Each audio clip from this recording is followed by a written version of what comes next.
Bonjour les amis, nous sommes le mardi 23 juin 2026 et donc comme tous les jours, je vous fais la lecture de l'Évangile et la correspondance de Maria Valtorta, l'Évangile tel qu'il m'a été révélé.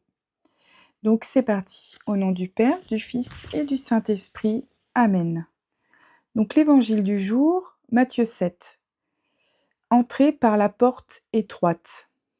En ce temps-là, Jésus disait à ses disciples: Ne donnez pas aux chiens ce qui est sacré.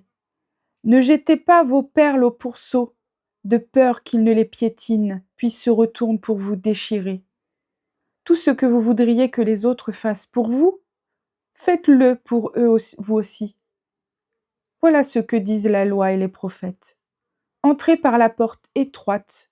Elle est grande la porte, il est large le chemin qui conduit à la perdition. Et ils sont nombreux ceux qui s'y engagent. Mais elle est étroite, la porte, il est resserré le chemin qui conduit à la vie, et ils sont peu nombreux ceux qui le trouvent.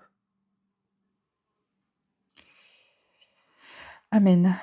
Alors, ensuite, l'extrait de l'Évangile tel qu'il m'a été révélé. Donc aujourd'hui, c'est le tome 3, chapitre 174, donc de Maria Valtorta.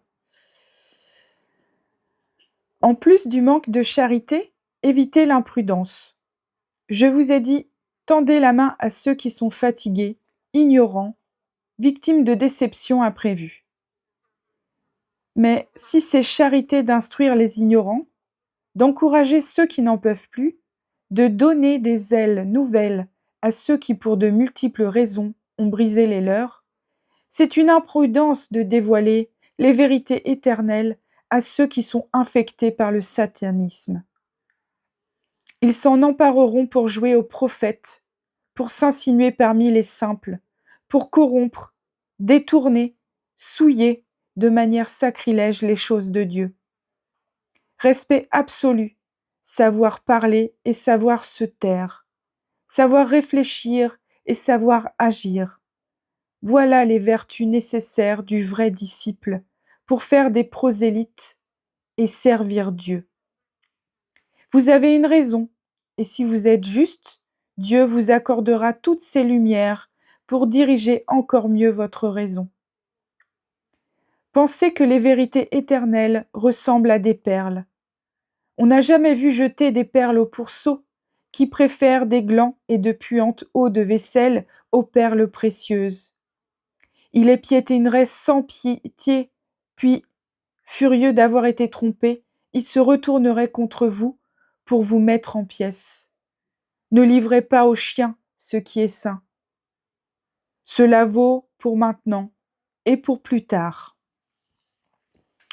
Voilà, donc pour approfondir, je vais vous lire un autre extrait qui est tiré de Les Cahiers de 1944, la date du 11 juin.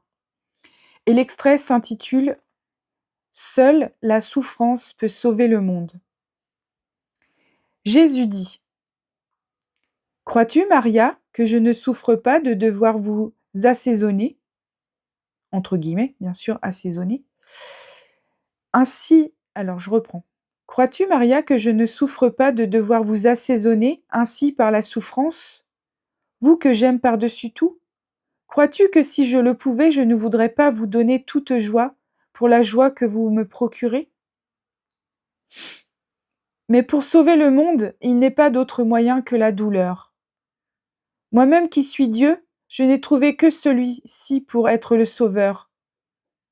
La joie deviendra joie pour vous, mais ce sera dans l'autre vie. Ici, elle n'existe pas pour vous, mes chères victimes que j'aime. Ici, vous possédez ma paix, l'union à moi et mon amour. Des joies spirituelles, mais rien pour la chair. Pour elle, vous n'avez que de la souffrance.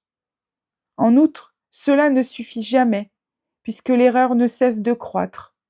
Vous êtes les réparatrices des erreurs, et vous ne pouvez prendre un instant de répit, car l'ennemi continue à détruire, si bien qu'il faut continuer d'édifier pour garder au monde un aspect humain et pas complètement satanique. Le Christ au ciel ne pleure plus, mais il souffre encore, car s'il est Dieu, il est également homme, et il a un cœur. Or de quoi souffre mon cœur, qui est parfait dans ses passions? De se voir mal aimé et de voir souffrir, de devoir laisser souffrir ceux qu'il aime et ceux qu'il aime. Oh, comme je souffre de vous voir souffrir pour accomplir en vous la rédemption de l'homme.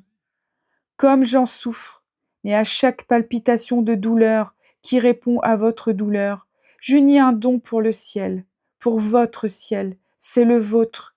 Vous le conquérez heure par heure, et il vous attend. Oh, que de splendeurs vous sont destinées ici. Oh, quel amour vous attend. Oh, comme je suis impatient de vous les offrir. Lève les yeux et vois. Parmi les 1000 splendeurs de ce que tu as mérité, la face de ton Dieu resplendit pour toi et te sourit. Elle te bénit aussi. Oui, je te bénis. Va en paix. Amen. Voilà les amis, c'est fini pour aujourd'hui. Je vous souhaite à tous une bonne journée ainsi qu'à vos familles, amis, proches, vos voisins. Prenez bien soin de vous en cette forte chaleur, cette forte journée de chaleur encore aujourd'hui. Et je vous embrasse tous. Soyez bénis. Bisous, bisous les amis et à demain.